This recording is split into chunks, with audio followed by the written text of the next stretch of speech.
दीवान इंसान ते नूरी नारी खिदमत दे विच सारे कोई दम ना मारे।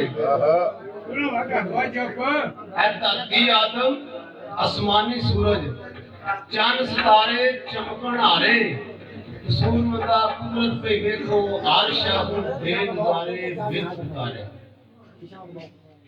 ते रब महबूब प्यारे खातर कीते ने धरती ते अंबर चा ते चंबल सिर ते ताज लो लाकी वाला मुंडे सुकाला कंबल शान मुजम्मल ते की करे दी यासीन दी कुंडी वेख होश नु संभल नाल अंबल सूर मंदा ओदे फजल दे बाजू काम नहीं आंदे अंबल पांदे ने रंबल।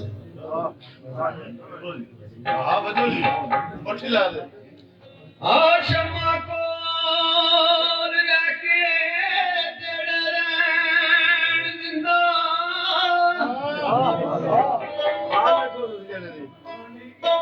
ए वजिया पतंगा दी लोड़ कोई नहीं ओ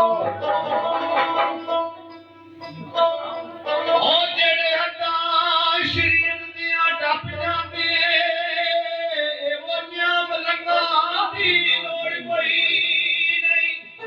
वाह वाह